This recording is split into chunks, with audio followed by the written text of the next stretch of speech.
시민 여러분 안녕하십니까? 계명목요철학원 이재성입니다. 반갑습니다. 오늘은 877회고요. 주제는 인공지능 시대의 과학기술 거버넌스라고 하는 주제입니다. 과학기술이 앞으로 어떤 방향으로 가야 될까라고 하는 주제라고 생각을 하시면 될 것 같고요. 오늘 강연해 주실 손화철 교수님을 여러분들에게 소개를 드리겠습니다. 서울대학교 철학과를 졸업하셨고요. 이후에 벨기에 가톨릭 루뱅 대학으로 유학을 가셔가지고 그 루뱅 대학에서 석사 및 기술 철학 전공으로 박사 학위를 취득하셨습니다. 포스텍 인공지능 대학원 방문 교수를 역임하셨고요. 그리고 싱가포르 난양공대 언론전공학부 방문학자를 역임하셨습니다. 현재는 포스텍 휴먼학회 부회장 그리고 한국윤리학회 부회장으로 계시면서 현재 한동대학교 포항입니다. 한동대학교 교양학부에 재직 중이십니다.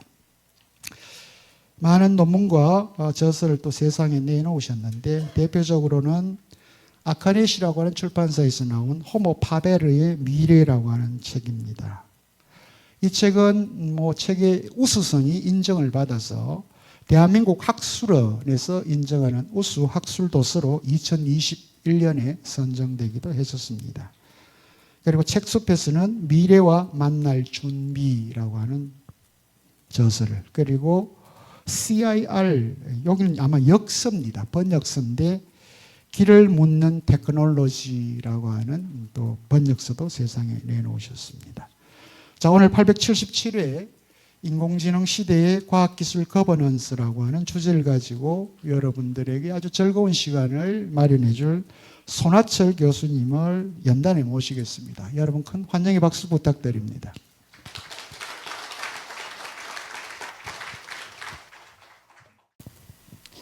네, 여러분 안녕하십니까? 방금 소개받은 손화철입니다. 제가 1971년생인데요. 무교 철학 세미나가 1980년에 시작이 됐다고 하니까 제가 10살 때 시작을 한 셈입니다. 저는 익히 그 프로그램이 있다는 것을 잘 알고 있었는데 여기에서 이렇게 발표할 수 있게 돼서 굉장히 영광스럽게 생각합니다. 또 이렇게 40년 동안 철학 강좌를 들으신 대구 시민들이 굉장히 굉장하다고 생각합니다. 또 제가 영광스럽게 생각하는 것은 여기 이제 속에 리플렛을 보니까 여러 학자들이 있는데 제가 학생 때 저를 가르쳐 주신 백종영 교수님도 계시고 또 저희 분야에서 굉장히 유명한 학자들이 여기 많이 있는데 저도 여기 이렇게 끼어서 저도 함께 이야기할 수 있도록 해주셔서 감사합니다. 사실 저는 이분들하고는 전혀 비교가 되지 않는 굉장히 일천한 학자입니다. 오늘은 간단한 거버넌스 관련해서 지금까지 인공지능에 대한 많은 이야기를 들으셨기 때문에 그런 것들을 조금 정리하고 그 다음에 앞으로 그러면 어떻게 할 것인가 조금 더 이제 현실적인 방안들 저도 철학자이기 때문에 아주 현실적일 수는 없겠습니다만 그런 부분들에 대해서 좀 말씀을 드리도록 하겠습니다. 네, 제가 먼저 간단하게 거버넌스와 제가 전공하는 기술 철학에 대해서 아주 간단하게 설명을 드리고 그 다음에 과거의 과학기술 거버넌스와 이제 새로운 흐름이 어떻게 시작되었는지 또 그 새로운 흐름이 인공지능이라는 새로운 기술과 더불어서 또 어떤 도전을 받고 있는지 그래서 앞으로는 어떤 패러다임을 가지고 어떻게 적용해 나갈 것인지를 차례차례 말씀을 드리도록 하겠습니다. 제가 여기저기서 이제 발표를 많이 하게 됐는데요. 하다가 보면 힘드시잖아요. 그래서 제가 결론을 제일 먼저 말씀을 드리곤 합니다. 그래서 이걸 다 요것만 기억하시고 그 다음엔 그냥 주무셔도 되고 그렇습니다.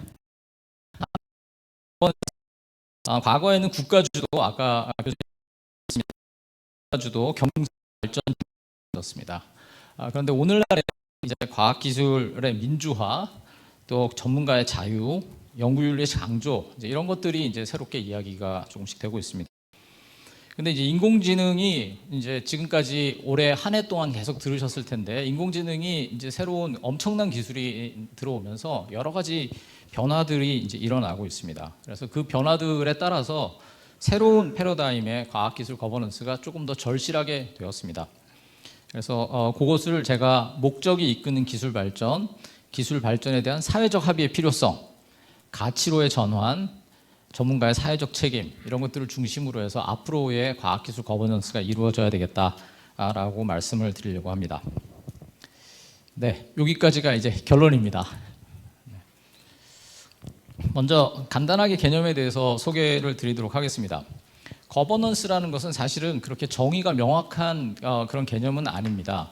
그런데 이제 일반적으로는 정부나 어떤 정책 결정자들이 일방적으로 어떤 정책을 만들어서 그거를 이제 적용을 하고 하는 것이 아니라 기업, 비정부, 그러니까 그 이제 시민단체, 이런 그런 여러 가지 그 사회의 이제 구성원들과 함께 이제 네트워크를 구성해서 이 문제들을 어떤 정책을 펼쳐 나갈지를 결정하는 조금 폭넓은 의미라고 생각을 하시면 되겠습니다.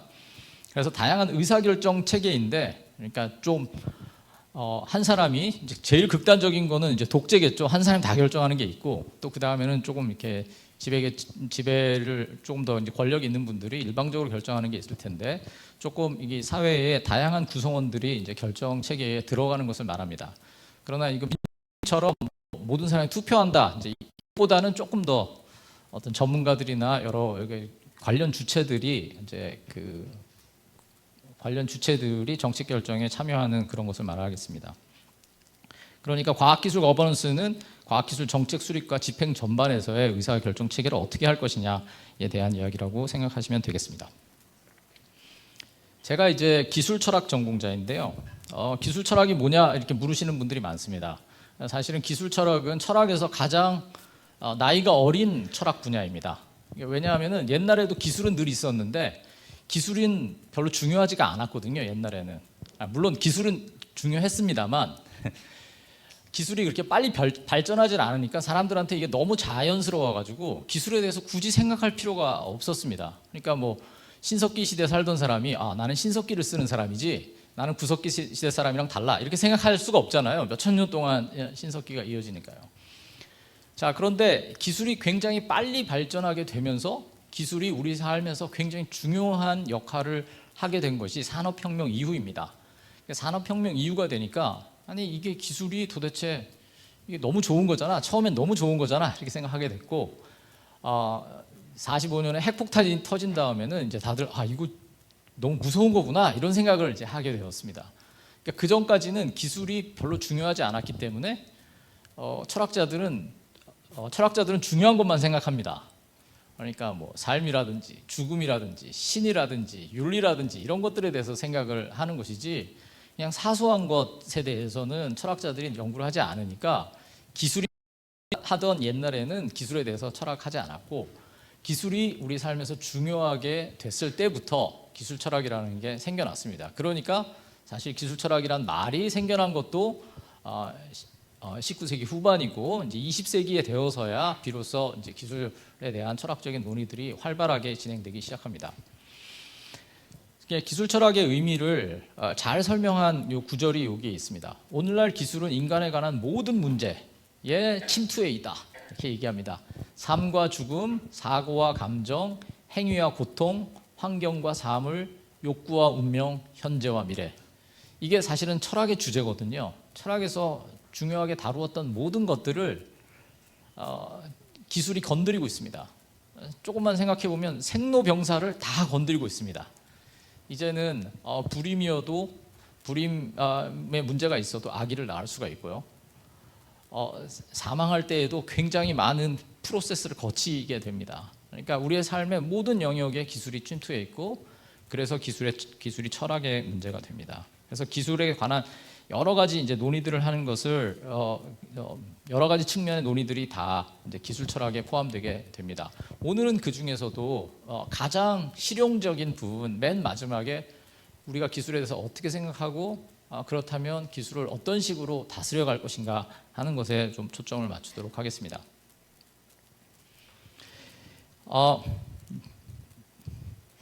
제가 오늘 보니까 제가 평소에 강의하는 대상들은 이제 주로 20대고요.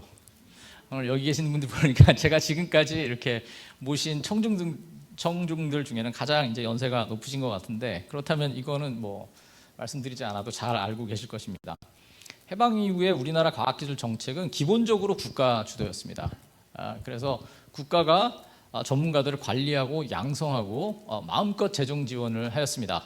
우리 박정희 대통령이 가장 대표적인 경우인데, 옛날에 그 대전의 키스트에 가서 밤에 이렇게 연구실 문을 확 열고 봉투를 탁 주고 가셨다는 그런 이야기가, 그래서 그 학자들이 밤에 집에를 안 갔대요. 혹시 대통령이 올 수도 있다. 그게 이제 뭐 산업화도 해야 되겠고, 또 그때는 그 지금보다 남북 상황이 훨씬 안 좋았기 때문에 군사력 강화라는 측면도 있었고, 하여튼 여러 가지 측면에서 과학기술이 굉장히 중요하게 생각이 되었습니다. 그 영향이 지금까지도 있기 때문에 우리나라에서는 과학기술 정책이 정부가 하는 일 중에 굉장히 중요한 일이고, 정부가 어디다가 재정을 집중적으로 투여하느냐에 따라서 그 어떤 말하자면 연구의 유행이 바뀔 정도로 그렇게 됩니다. 그러니까 국가가 많은 그 지원을 지금도 하고 있고, 그 영향이 지금 남아 있습니다. 또 하나는 전문가 주도라는 것입니다. 개발 시대의 과학기술 정책에서는 당연히 이제 전문가가 가장 중요하기 때문에 집중적으로 전문가를 키웠고, 각종 국가 출연 연구소를 많이 만들었습니다. 그래서 그 전문가들은 사실은 별로 막 자기들끼리 경쟁해야 되는, 미국에서처럼 막 신기술 개발해서 경쟁해야 되는 게 아니라 어떻게 보면 상당히 안정된 상태에서 이렇게 연구를 할 수가 있었습니다. 그러면서 어느 정도 기술 관료화 되었던 측면이 있습니다. 그러나 이제 자기가 하고 싶은 걸 막 하는 건 아니고, 연구를 하되 이게 국가 발전에 어떻게 도움이 되느냐 하는 부분들을 많이 생각을 하고 국가에서 미는 쪽에 연구를 훨씬 더 많이 할 수밖에 없었습니다. 이후에 이제 산업화와 민주화가 일어나면서 과학기술 전문가들, 그러니까 굉장히 많이 양성해 놓은 과학기술 전문가들이 이제 정부 영역에만 있지 않고 이제 그 경제 영역에도 많이 들어가면서 관료와 전문가가 협력하는, 어떻게 보면 또 일종의 거버넌스가 구축이 되었습니다. 과거 거버넌스의 또 특징 중에 하나는, 지금 이건 과거라고 하지만 지금도 뭐 이걸 너무 다르다고 할 수는 없습니다. 이게 다 연장선상에 있는 거니까요. 경제 효과를 매우 강조를 하였습니다. 그래서 전문가와 시민이 모두 수용했습니다. 우리가 과학기술 발전시켜야 우리가 부강하게 먹고 살 수 있다. 그리고 그것은 아까 뭐 교수님께서 말씀하신 것처럼 엄청난 성공을 거두었습니다. 그래서 헌법에도 국민 경제 발전을 위한 과학진흥이라는 표현이 들어가 있습니다. 굉장히 흥미로운 표현입니다. 과학이라는 것은 본래 진리를 탐구하는 이제 학문이지 않습니까? 뭐 모든 학문이 진리를 탐구한다 그렇게 되는데, 진리를 탐구하기 위해서 과학을 하는 것도 있지만, 그러나 헌법에는 그것을 국민 경제 발전을 위한 이제 과학진흥 이렇게 하였습니다. 그래서 과학기술 거버넌스에서 국가의 역할이 지금은 상대적으로 이제 적어졌습니다. 예를 들면 삼성이나 현대 같은 그 큰 기업에서 하는 연구소나 국가연구소나 뭐 보면은 그 비중이나 어떤 활동이나 이런 것들이 이제 비등비등해졌는데, 그러나 지금에도 과학의 상업화는 여전히 진행되고 있다고 봐야 합니다. 그러나 어쨌든 이제 세월이 지나고 우리가 부강해지고 또 민주화도 일어나고 이런 과정들을 쭉 거치면서 이제 새로운 흐름이 이제 등장하기 시작합니다. 그 새로운 흐름에서는 과학기술의 민주화라는 그 개념들이 조금씩 올라오기 시작합니다. 과학기술 민주화라는 것은 과학기술 영역에서 전문가들이 아닌 시민들을 주체로 해야 된다는 것입니다. 그 얘기는 전문가를 배제하겠다는 것은 절대로 아닙니다. 그런데 전문가 혼자서 결정하는 게 아니라 시민들도 거기에 한 발을 넣을 수 있다, 이렇게 이야기합니다. 이제 근거는 뭐냐면, 이렇게 말씀드리면은 많은 분들이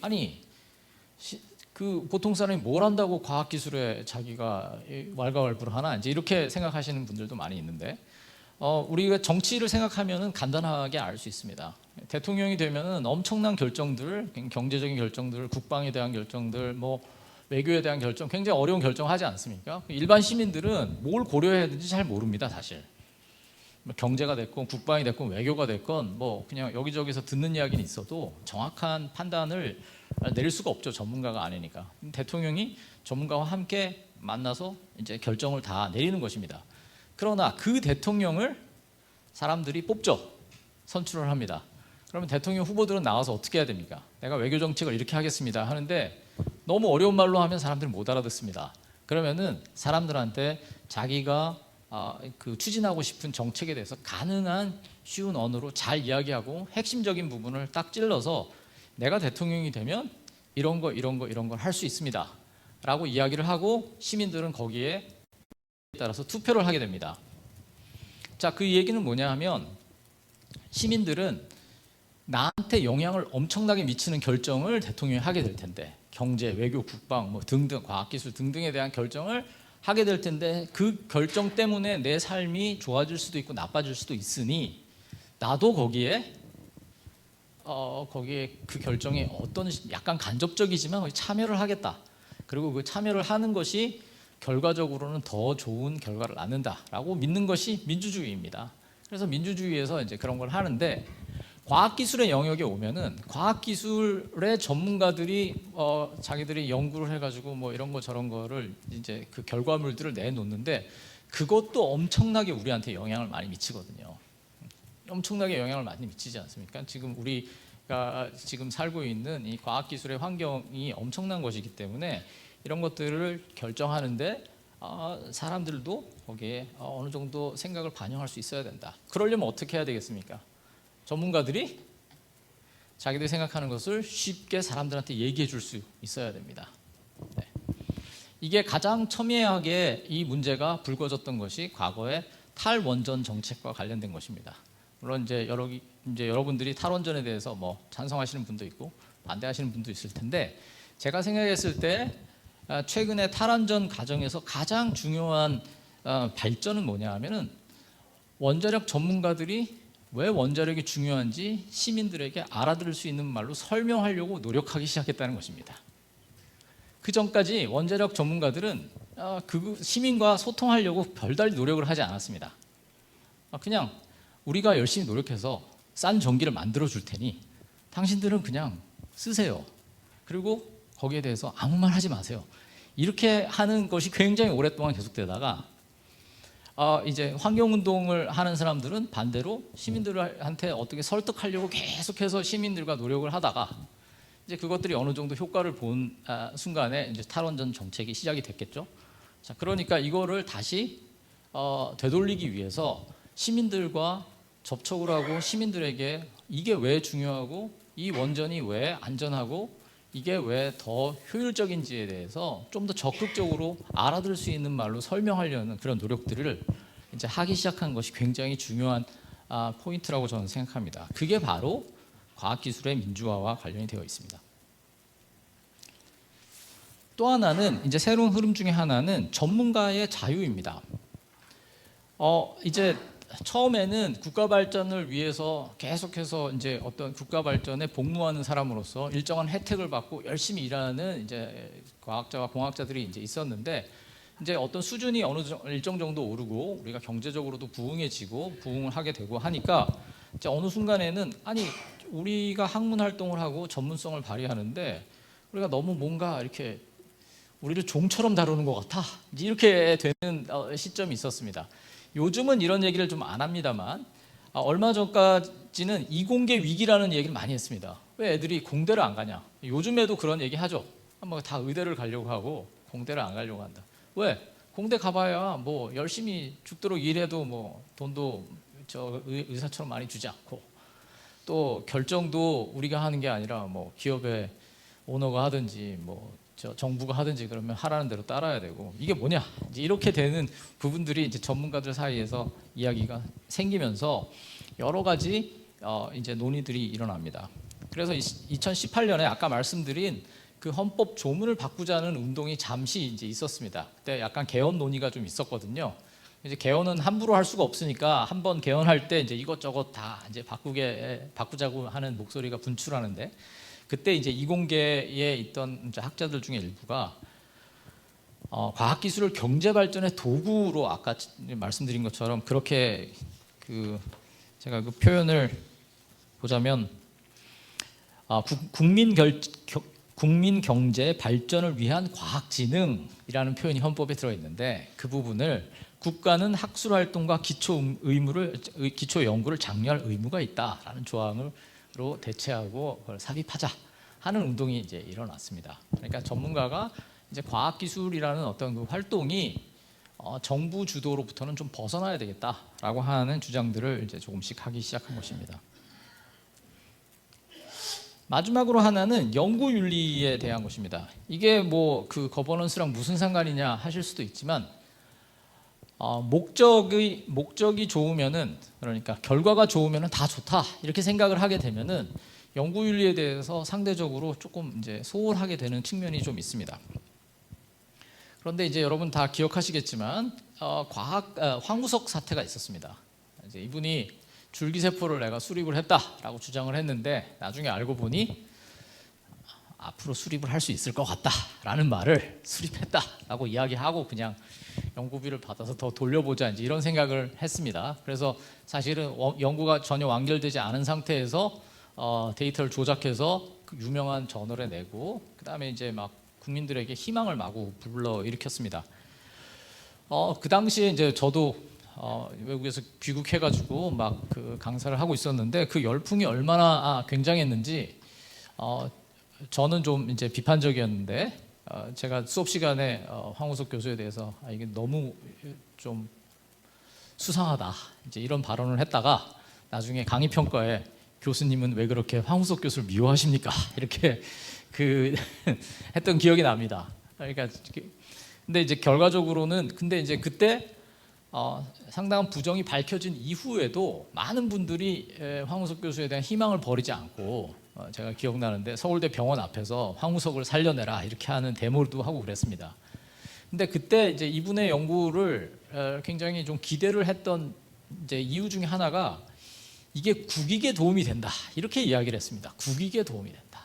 황우석 교수의 줄기세포 연구가 국익에 도움이 된다. 무슨 얘기냐면 이걸 1등으로 세계에 딱 내놓으면은 엄청난 돈을 벌 수가 있고 그걸 우리나라가 다 이제 먼저 가질 수 있으니까 참 좋은 일이다. 이거 국익에 도움이 되니까 사소한 잘못은 좀 넘어가자. 이제 이런 이제 흐름이 있다가 나중에 돌이킬 수 없이 사실은 뭐 반박 불가능할 정도로 이제 증거가 나오니까 이제 그분이 서울대 교수로부터도 이제 이제 사임을 당했죠. 이제 다시 퇴출되고 이제 굉장히 전문가의 위상이 그 당시에 굉장히 이제 훼손이 많이 되었습니다. 자, 그래가지고 그때는 근데 이제 기억하실지 모르겠지만 그때가 노무현 정부 때거든요. 근데 노무현 정부 때는 하여튼 뭐 지금도 그렇지만 여당과 야당이 합의하는 내용이 하나도 없었습니다. 모든 사안에 다 반대하는데 황우석 지원에 대해서만은 다 찬성했습니다. 네, 황우석 지원은 여야 없이 다 이렇게 해줬던 거죠. 이제 그러다가 문제가 이제 생기니까 이게 우리가 경제적 유익에 매몰돼 가지고 막 돈 될 것 같으면 다 지원하고 이런 식으로는 좀 이건 좀 문제가 있다. 그다음에 과학자 사회 내에서도 황우석 교수가 좀 문제가 있다고 생각했지만 이거는 뭐 지금 국민적으로 인기가 높으니까 그냥 놔두자 하는 분위기가 있어서 그 이후에 자성의 이제 목소리가 많이 나오게 되고 그 뒤로는 연구윤리에 대해서 굉장히 엄격해졌습니다. 이제 뭐 표절부터 시작해서 데이터 관리하는 것에 대해서 엄청나게 이제 그러니까 결과가 뭐 좋은 게 나왔냐 안 나왔냐가 중요한 게 아니라 그것도 중요하지만 그 과정을 철저하게 해야 된다는 것에 대한 생각들이 많이 생겼습니다. 이제 이런 것들이 전체적으로 국가 주도의 경제 발전 주도의 그 중심의 그런 과학 발전이 약간 다른 식으로 방향을 틀게 하는 그런 역할을 하였다고 할 수 있습니다.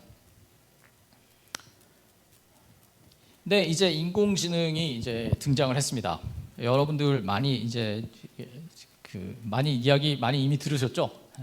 제가 아마 이미 다 들으셨을 사실은 뭐 저의 선생님이나 마찬가지인 분들 여기 뭐 백정현 교수님뿐만 아니라 김재희 교수님, 신상규 교수님, 이영희 교수님 다 뭐 저한테는 선생님이나 마찬가지인 분들입니다. 이분들로부터 이제 뭐 중요한 얘기 다 들으셨을 거기 때문에 저는 이제 간단하게 도대체 인공지능이 와서 생긴 도전이 무엇인지를 이제 요약을 해보도록 하겠습니다. 하나는 새로운 인간상입니다. 이게 인공지능이 워낙 엄청난 능력을 보이다 보니까 이거 사람이랑 똑같은 거 아니야? 이제 이렇게 물어보게 되잖아요. 사람이 할 수 있는 거 거의 다 할 수 있지 않아? 자, 그러면은 그 다음에는 뭐예요? 사람이 뭐지? 이제 이렇게 물어보게 되는 거죠. 그렇죠? 사람이랑 비슷해지는데, 근데 어느 순간 보면은 어떤 사람보다는 더 나은 것 같기도 하고, 어떤 사람보다는 더 못한 것 같기도 하고, 그러면 도대체 사람이 뭐야? 그래서 우리의 주제가 포스트 휴먼의 시대, 인간을 다시 생각하다이지 않습니까? 이제 그렇게 되는 것이죠. 과거의 기술이 인간의 육체 노동이나 기억이나 계산 같은 것을 대체했다면 인공지능은 판단과 배움의 능력을 대체한다는 점에서 굉장히 놀랍습니다. 그리고 또 인간보다 더 잘하지 않아도 개별 영역에서의 주도권을 인공지능이 가질 수 있는 그런 부분들이 있습니다.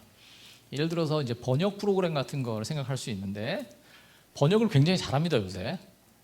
그런데 뭐 최근에 우리 한강 작가가 노벨상을 받지 않았습니까? 한강 작가의 그 아름다운 문체를 이 번역기로 돌리면 안 나옵니다. 그게 그렇게 아름답게 나오지가 않습니다. 이번에 번역한 분도 굉장히 이제 그 주목을 많이 받았는데, 문학적이고 아름다운 문장을 챗GPT나 뭐 번역 프로그램에 넣는다고 그 예쁘게 아름다운 영어 문장으로 탁 나오지를 않습니다. 자, 그러면은 우리가 이거는 문학 문장을 표현을 못하니까 별로 후진 인공지능이구나, 이건 다시 만들어야 되겠다, 이렇게 할 수도 있지만 달리 생각할 수도 있습니다. 번역이 되는 게 좋은 문장이다, 이렇게 얘기할 수도 있습니다. 제 말씀이 무슨, 그러니까 제가 논문을 쓰면 초록을 써야 되거든요. 근데 초록은 한국말로만 쓰는 게 아니라 영어로도 써야 됩니다. 옛날에 이제 초록을 다 쓰고 이제 영어로 또 제가 다시 쓰곤 했는데, 요즘은 초록을 써놓고 영어로 그냥 그 번역기 돌립니다. 그리고 이제 번역해 놓은 걸 제가 이제 조금 고치는 거예요. 근데 영어로 이렇게 읽다가 보면 좀 이상한 문장이 나와요. 그래서 내가 얘가 왜 이걸 이렇게 번역했지? 보면 제가 한국말을 이상하게 쓴 거예요. 제가 한국말을 명료하게 쓰면 번역이 잘 됩니다. 그렇죠? 그러면 이제 조금 있으면은 오케이, 문학가들은, 한강 작가는 뭐 번역가 쓰시고요, 나머지 사람들, 문학하지 않는 사람들은 번역하면 정확하게 나올 수 있게 명료한 문장을 쓰세요, 이렇게 하면 됩니다. 그러면 번역 프로그램을 뭐 굉장히 질을 높일 필요 없이 사람이 글을 잘 쓰면 되잖아요. 제 말씀이 그러니까 또 다른 예가 뭐가 있냐면 제트기가 있어요. 제트기. 여러분 혹시 들으셨을지 모르겠는데, 공군 조종사는 수술 흔적이 있으면 안 된다고 하더라고요. 뭐 개복을 했거나 이러면은 이게 뭐 고도가 높아지고 속도가 빨라지면 그 수술했던 자국이 터진대요. 그래서 수술하지 않은 사람만 공군 조종사가 될 수 있다는 거예요. 근데 여러분, 기술이 이렇게 발전했는데, 수술한 사람도 탈 수 있는 제트기를 만들면 되잖아요. 근데 굳이 그러려고 돈을 들여서 제트기를 만들지 않고 그냥 수술한 사람 타지 마, 이러면 된다고요. 네. 그러니까 이게 이제 기술이라는 게 뭐 끝까지 발전하지 않아도 어느 정도 수준에 오르면은 그 수준에 맞는 사람이 사용해라, 이렇게 하고 넘어갈 수가 있습니다. 그러면 많은 사람들이 대체되는 것입니다. 네. 자, 어쨌든 그래서 옛날에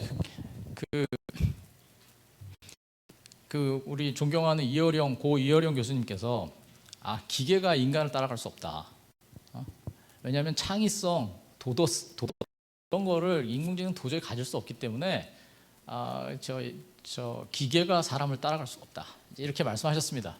말씀이 대단히 맞는 말씀이지만 또 한편 생각해 보면 세상에는 창의성 없는 사람도 있잖아요. 별로 도덕적이지 않은 사람도 있고. 자, 그럼 그 사람은 사람이 아닌가요? 그러니까 어떤 사람은 창의적이고 어떤 사람은 도덕적이지만 모든 사람이 창의적이지도 않고 모든 사람이 도덕적이지 않으니까 이제 헷갈리는 거예요. 인공지능이 창의력은 없지만 되게 똑똑해요.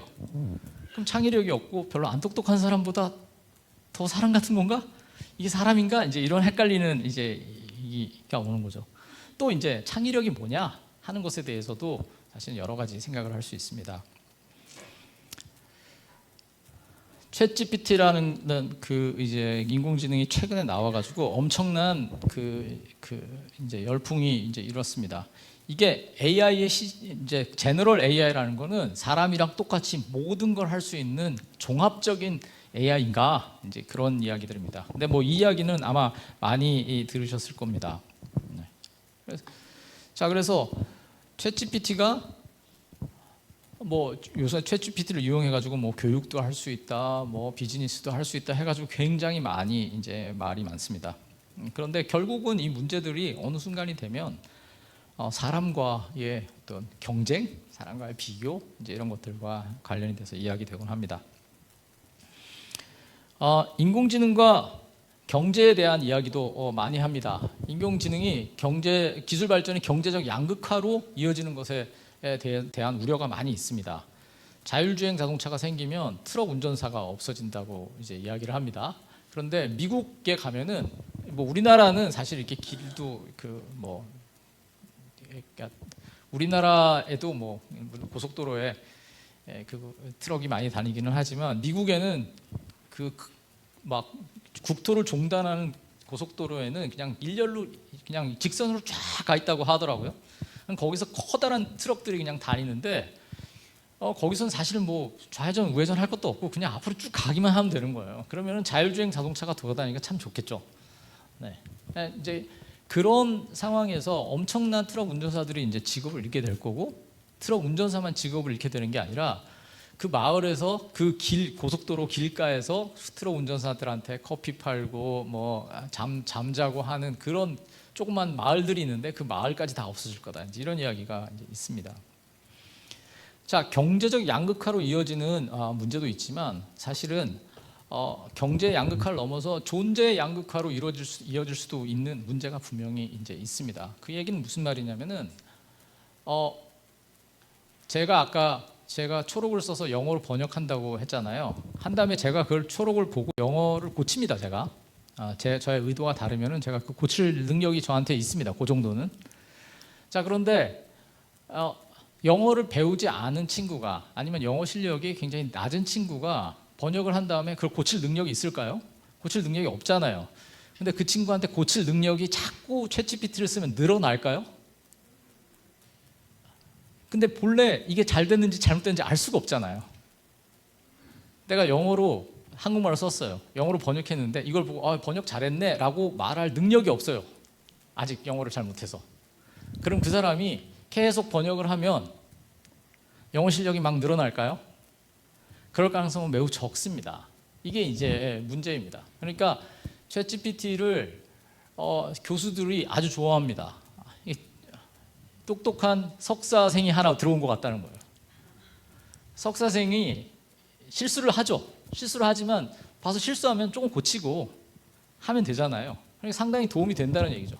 그런데 과연 고등학교 막 졸업한 친구한테가 계속 챗GPT를 쓰면 얘가 박사가 되냔 말이죠. 그건 이제 다른 얘기겠죠.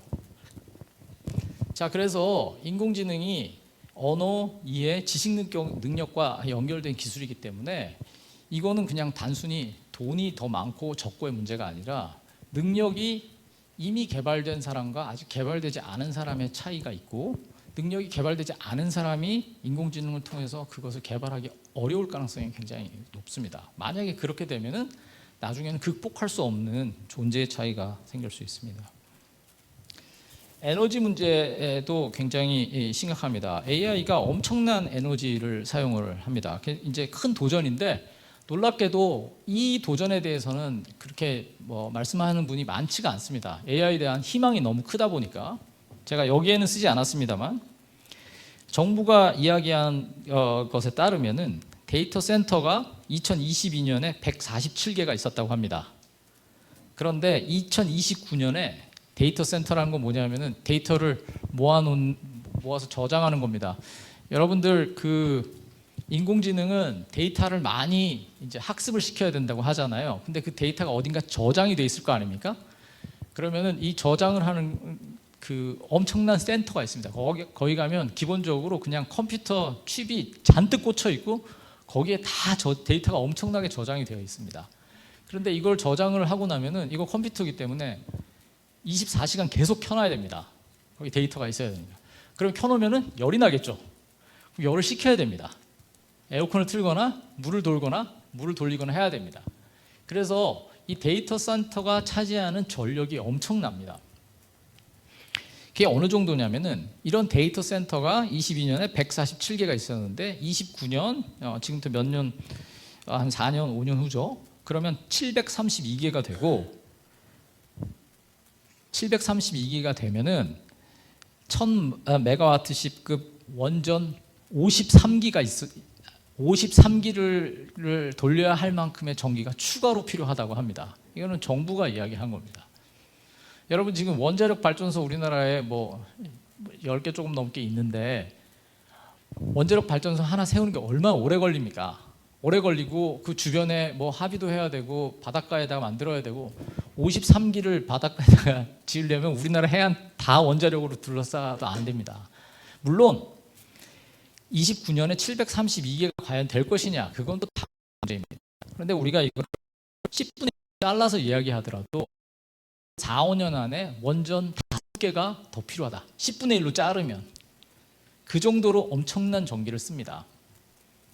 저는 개인적으로 에너지 문제가 앞으로 AI의 가장 큰 문제가 될 거라고 생각합니다. 지금은 에너지 이야기는 일단 나중에 해결하는 걸로 하고 AI가 우리의 미래를 담보할 거라고 이야기하는데 미래의 전력 문제를 해결하지 못하면은 AI 문제도 해결할 수가 없습니다. 지금 예를 들어서 우리 그 한동훈 대표가 탈원전 정책이 얼마나 잘못됐는지 알 수 있다 이렇게 말씀하셨거든요. 그 말이 맞습니다. AI가 엄청난 전력을 소비하고 이거를 감당하려면 원전이 필요하니까 탈원전 정책이 잘못됐다. 그런데 탈원전 정책 잘못됐다 하는데 원전을 지금 한두 개 세워서 되는 일이 아닌 거예요. 지금. 그럼 얘기가 아주 다른 얘기가 됩니다. 탈원전이 문제가 아니고 앞으로 원전을 그러면 계속해서 세워가지고 이걸 할 수가 있는가, 그게 현실적인가를 생각을 해봐야 될 문제입니다. 또 하나는 그 이제 엄청난 데이터를 이제 학습을 한다고 말씀드렸는데 이 데이터의 주인이 누구인가 하는 문제가 있습니다. 우리가 쓰는 인터넷에서 검색하고 하는 모든 것들, 우리가 신용카드 쓰고 하는 뭐 인터넷에서 쇼핑하고 하는 것들, 여러분 버스 타고 내리고 하는 것들이 다 데이터거든요. 여러분이 데이터를 생산한 건데 그거를 학습을 해서 누군가 돈을 많이 법니다. 자, 그러면 그게 과연 누구의 것인가를 이제 사람들이 이야기하곤 합니다. 또 요즘 챗 GPT 같은 것은 인공지능이 스스로 생각한다고 하는데 생각하는 게 아니라 사실은 많은 데이터를 학습한 거잖아요. 근데 그 데이터에는 뭐 학술 자료도 있고 신문 기사도 있고 다 누군가 생산해낸 자료입니다. 근데 거기 다 저작권이 있는 거거든요. 자, 그렇다면은 챗GPT가 뭔가 딱 대답을 내놓을 때 이 대답이 그냥 누구나 갖다 쓰면 되는 것인지 아니면 저작권이 있는 것인지도 굉장히 심각한 이제 질문 중에 하나입니다. 인공지능과 권력 관계의 문제도 있습니다. 이제는 기술이 점점 대형화되면서 아무나 인공지능 서비스를 내놓을 수 있는 게 아닙니다. 그 데이터 센터를 아무나 그냥 지어가지고 나도 데이터 센터 하나 만들어야지 이러는 게 아니라 돈이 엄청나게 든단 말이죠. 그러니까 국가나 대기업 수준의 어떤 파워가 있지 않고는 이제 이걸 할 수가 없는데 많은 사람들이 여기에 이제 매달리게 되면 자동적으로 권력 관계가 생겨날 수밖에 없습니다. 그래서 이제 그런 경제적인 권력 관계가 있겠고 또 하나는 인공지능 사용하기 위해서 숨은 노동이 필요하다는 부분이 있습니다. 요거는 다음 장에서 제가 말씀을 드리도록 하겠습니다. 또 나중에 정상성의 기준에 대해서도 다음 페이지에서 말씀을 드리도록 하겠습니다. 그 챗GPT에다가 굉장히 난삽한 물음을 던지면 대답이 그렇게 난삽한 요구를 하면 난삽한 답이 나오지 않습니다. 굉장히 그러니까 예를 들면 뭐 성적으로 매우 왜곡된 내용을 생산해내라고 하면 챗GPT는 그렇게 하지 않습니다. 네. 그렇게 하지 않는 이유는 그렇게 하지 않도록 만들어졌기 때문입니다. 근데 그렇게 하지 않도록 만들어지기가 쉽지가 않습니다. 왜냐하면 인터넷에서 데이터를 긁어 왔는데 인터넷에서는 진짜 난삽한 게 많거든요. 굉장히 부적절한 게 많습니다. 그 부적절한 데이터를 챗GPT가 학습하지 않도록 이렇게 걸러내는 작업을 해야 되는데 그 작업을 누군가 손으로 해야 됩니다. 네, 그런 건 아마 모르시는 분들이 많을 텐데 그거를 제3세계에서 하고 있습니다. 그러면 그분들은 그 난삽한 내용을 다 보고 이거는 쓰지 마, 이건 쓰지 마 하는 것을 다 일일이 클릭을 해서 해야 됩니다. 어떤 경우에는 거의 정신적으로 이상이 올 만큼 이상한 컨텐츠를 봐야 되는 분들이 이제 있습니다.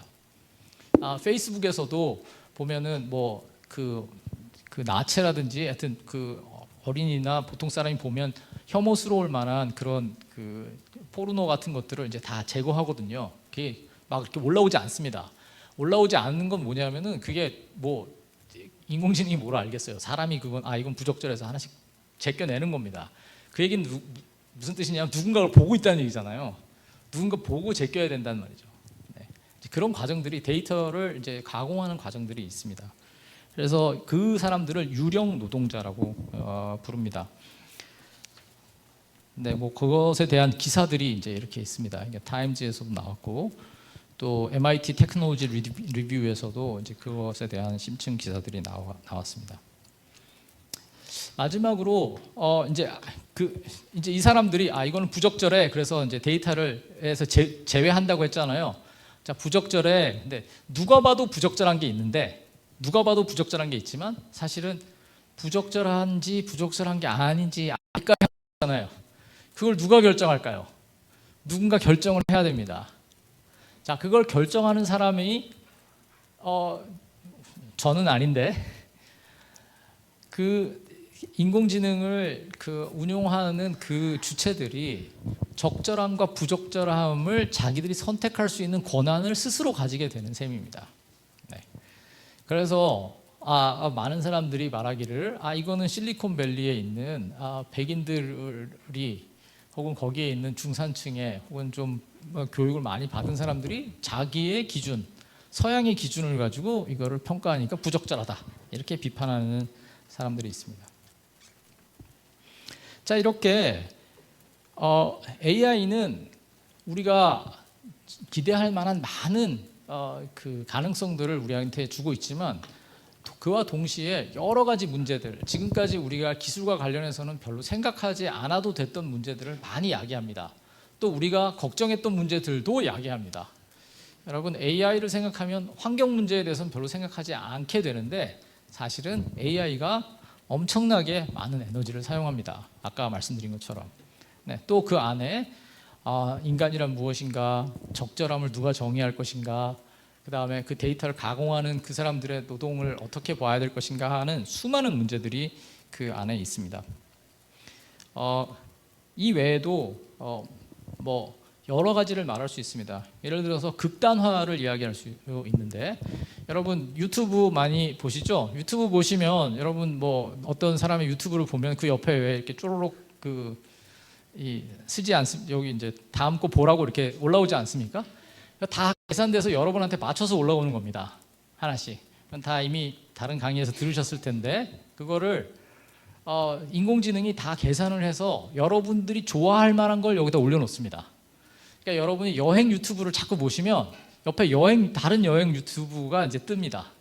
제가 뭐 필리핀 여행을 보고 그 다음에 또 말레이시아 여행 보면 옆에 뭐 뉴질랜드 여행기 뭐 여행하는 여행을 봅니다.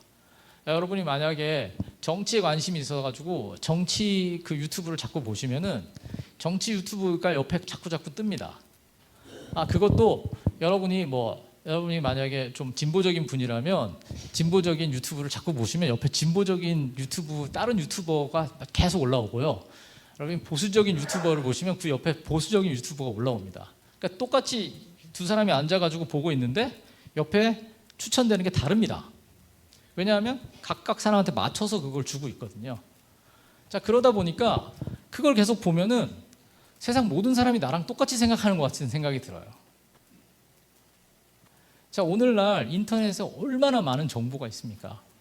옛날에는 뭐 신문밖에 없었는데 지금은 정보가 들어올 때가 너무너무 많잖아요.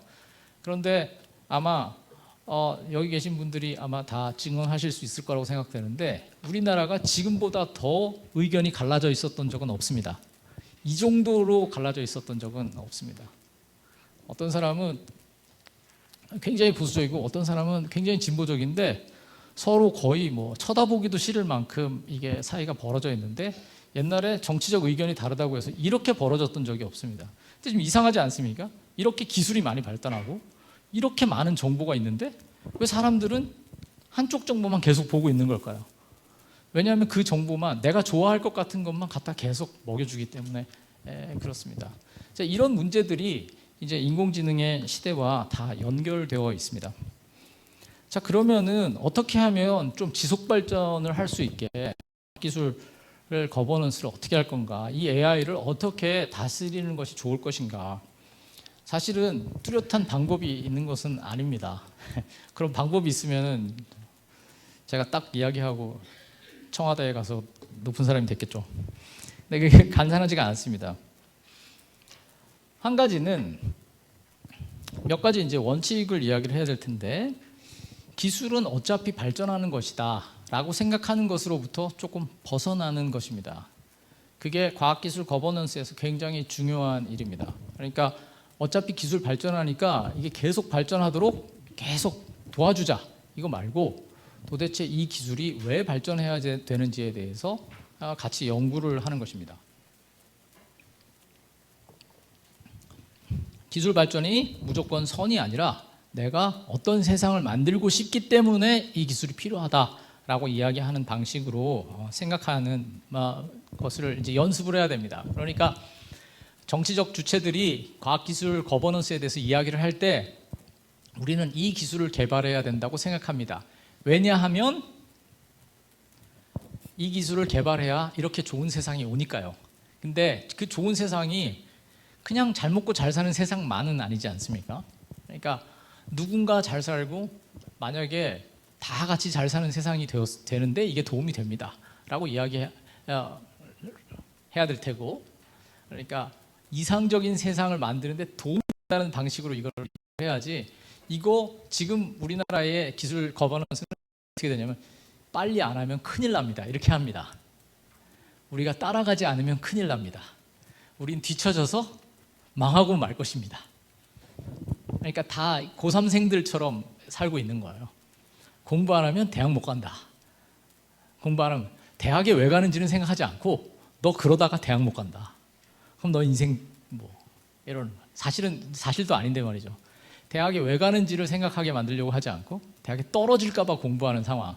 근데 과학기술 발전도 내가 무엇을 위해서 과학기술을 발전하는지를 생각하지 않고 이거를 빨리 하지 않으면 경쟁에서 뒤처지고 경쟁에서 뒤처지면 망한다.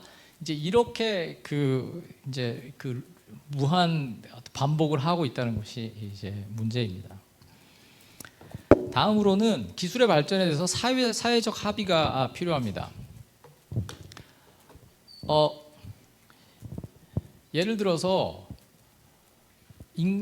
환경 문제도 마찬가지인데, 환경 문제에 대해서는 계속해서 산업을 발전시키는 것도 중요하지만 환경을 보호하는 게 우리 모두를 위해서 좋다라는 일정한 합의가 이루어지면은 과학기술 전체가 변합니다.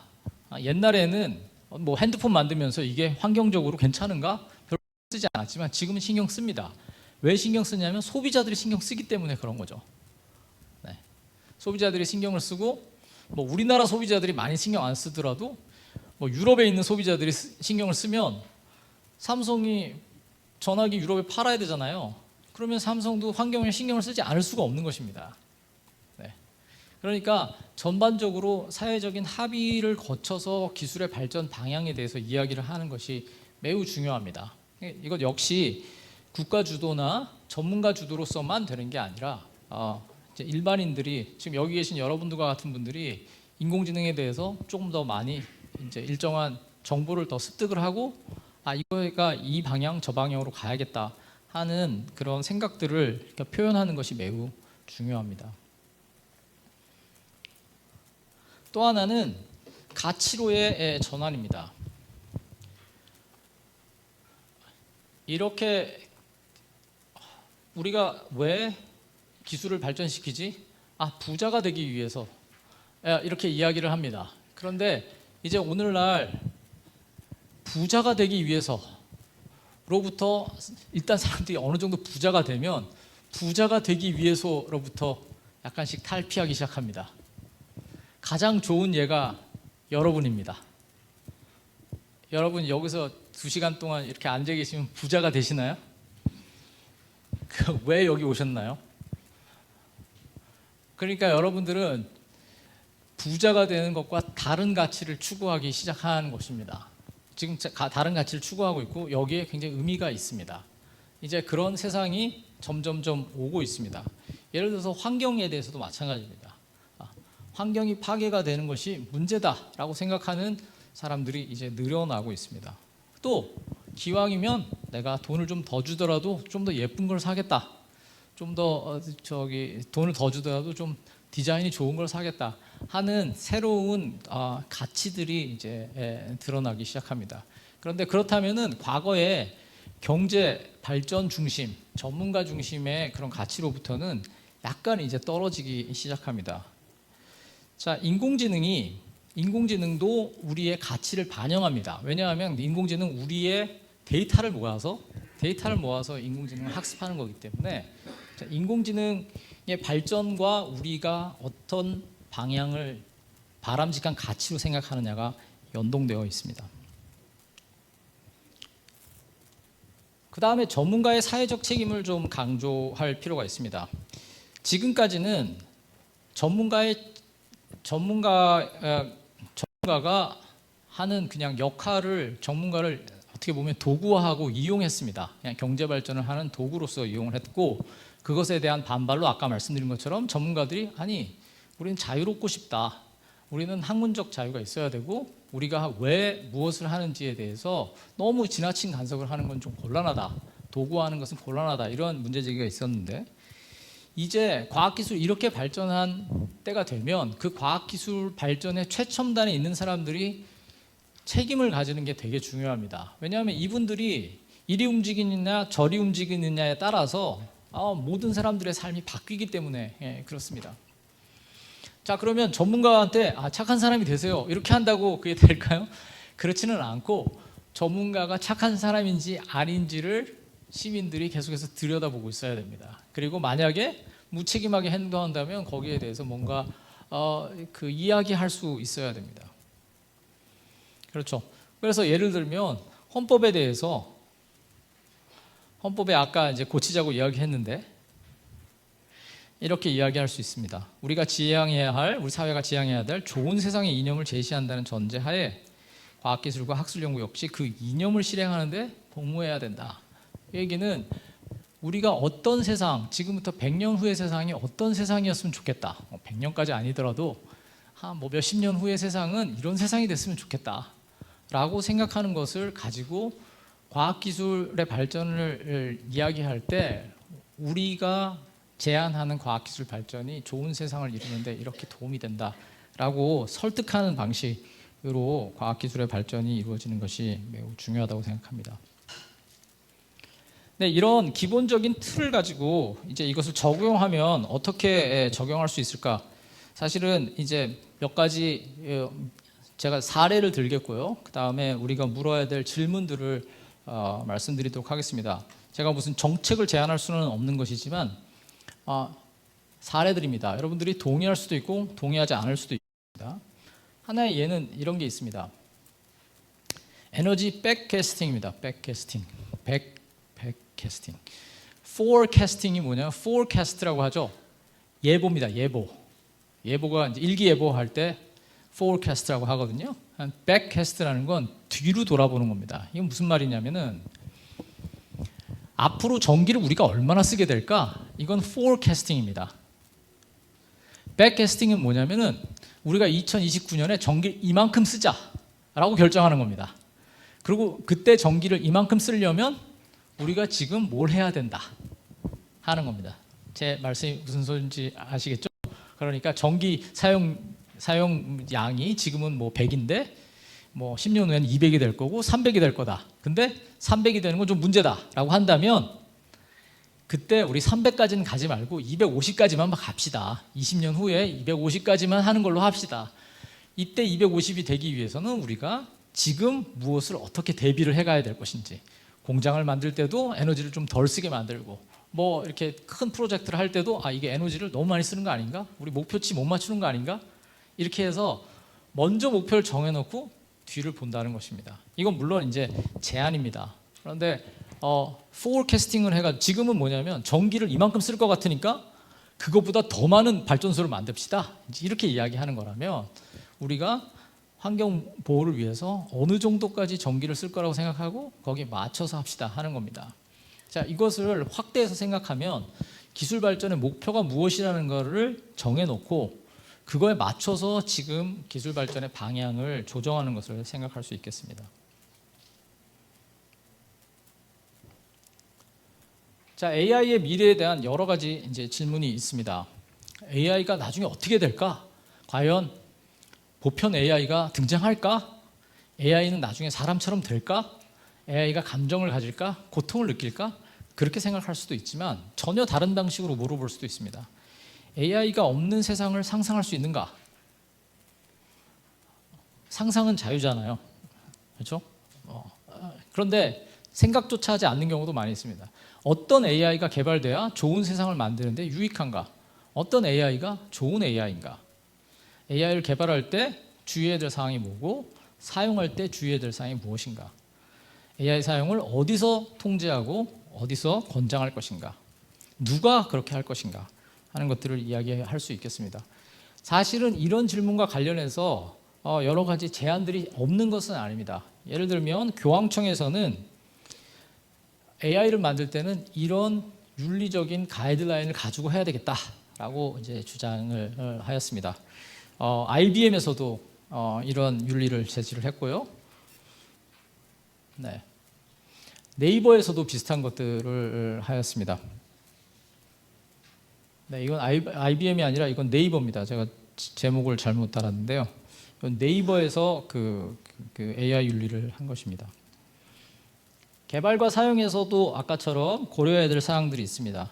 AI의 개발과 사용이 약자에게 고통을 가하는지, 자연의 훼손으로 이어지는지, 강자에게 권력이 집중되게 하는지 하는 것들을 조금 더 유심히 바라볼 필요가 있습니다. 그래서 제가 여러분들이 갖고 계신 그 논문에 보면 인공지능 영향평가라고 해서 여기서 강의하셨던 하대청 박사와 함께 만든 이제 그 평가 요소들이 있습니다. AI를 만들었을 때, AI 서비스가 나왔을 때 그 서비스에 대해서 이런 항목들을 가지고 평가를 해보는 것입니다.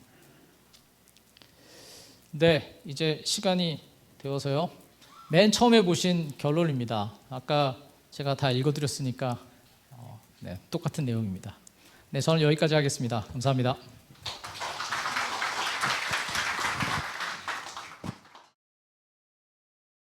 예, 지금부터 2부 토론 진행 이어가도록 하겠습니다. 오늘 인공지능 시대의 과학기술 거버넌스라고 하는 주제로 이렇게 손아철 교수님께서 아주 여러분들에게 간단 명료하게 그 많은 얘기를 아주 압축적으로 잘 설명을 해 주셨어요.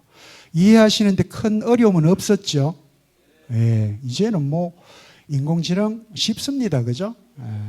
이건 뭐 별것 아니죠. 예. 그럼에도 불구하고 여전히 이 인공지능이라고 하는 하나의 새로운 기술을 첫 시작부터 연구를 했고 개발을 해왔던 사람 중에 한 사람이 이제 이번에 노벨 물리학상 받는 경우를 봤습니다. 그죠? 제프리 힌턴이라고 하는 교수를 봤는데 이분이 연구하고 그리고 개발할 때는 아주 혁신적으로 새로운 것에 대한 그것이 곧 진보고 발전이라고 하는 그런 생각을 갖고 이렇게 했었는데 2013년 이후에 완전히 이제 바뀝니다. 그죠? 예. 본인이 연구했던 그 조그마한 회사를 구글에 넘기면서 이 구글이 가는 방향을 보고 아, 이거 정말 위험하겠구나 라고 생각을 하고 이제는 이제 다른 방식으로 이 인공지능이 갖고 있는 위험성을 계속 또 강조하고 있는 그런 상황이 됐는데 여러분도 아시겠지만 오늘 우리 강연을 통해서 들은 바 확인한 바가 있습니다만 우리는 지금까지 과학기술 정책과 관련해서는 항상 국가주도 방식으로 해왔습니다. 그게 가장 효율성 있고 생산성을 내는 거라고 그렇게 믿어왔고요. 지금 우리 시민 여러분들도 아직도 여전히 그렇게 생각하고 계시는 분들이 있을 겁니다. 그거는 정권 차원을 떠나서입니다.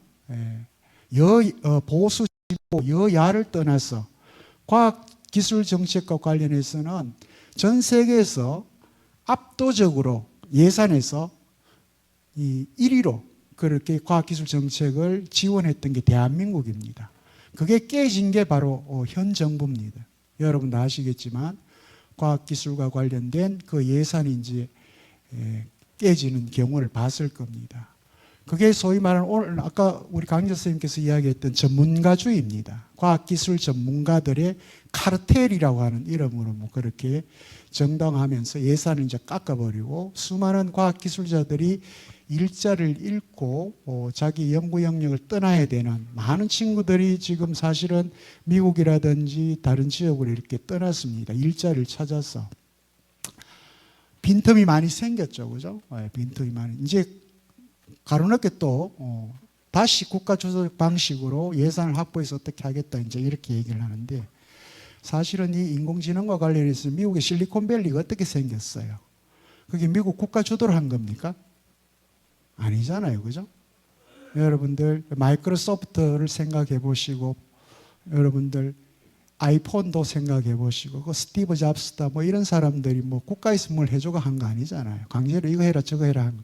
전부 자기가 관심을 가지고 호기심을 가지고 연구자적 관점에서 그렇게 출발했고 물론 지금은 세계를 지배하는 하나의 거대 기술 기업이 되어 있습니다만 이제 이 국가 주도의 과학기술 정책이라고 하는 것이 우리가 압축적 성장을 하는 과정에서는 큰 그런 생산성을 가졌습니다만 이제 이게 지금과 같은 방향으로 가서는 어떻게 보면 더 심각한 문제를 이제 가질 수 있다라고 하는 차원에서 오늘 강민재 선생님께서는 여러분들에게 딱 강조한 게 사실은 이 포스트 휴먼 시대의 이 과학기술 거버넌스의 패러다임을 어떻게 우리가 이해해야 될 것인가라고 하는 부분에서 한 4가지 정도 제시를 해주셨는데 이게 해법은 아닙니다.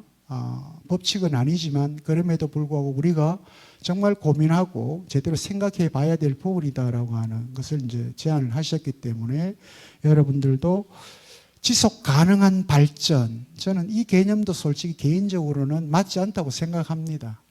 지속 가능성이라고 하는 것하고 발전이라고 하는 것은 이건 형용모순이 아닐까 싶어요. 발전에 어떻게 지속 가능성이 있습니까? 지금 여러분들 보시면 진보라고 하는 그 개념이 얼마나 많은 폐해를 갖고 있습니까? 그래서 이거는 아마 세계 경제 혹은 세계 지배 질서를 유지하는 몇몇 나라의 국가의 리더들이 모여서 만든 거기 때문에 아마 이런 표현을 쓴 것 같군데 그럼에도 불구하고 강의자 선생님께서는 이 지속 가능한 발전을 위한 새로운 이제 해석이 필요하다라고 이제 그렇게 표현해 주셨기 때문에 그것이 뭔지를 한번 여러분들이 생각을 해 보시고요. 그 다음 좋은 세상, 좋은 삶 이렇게 이야기합니다. 우리는 뭘 늘 행복이라고 개인적으로 얘기도 하기도 하고요. 국가적인 차원에서는 잘 사는 나라 뭐 이렇게 표현할 수 있겠는데 이건 뭐 2400년 전에 이미 아리스토텔레스라고 하는 철학자가 니코마코스 윤리학에서 이야기했습니다. 그죠? 좋은 삶이 뭐냐? 그래서 3가지 정도 이야기를 했죠. 그때는 첫 번째가 나의 일상에서의 즐거움입니다. 쾌락, 먹고 마시고 노는 거. 그게 대부분의 사람들이 가지고 있는 좋은 삶.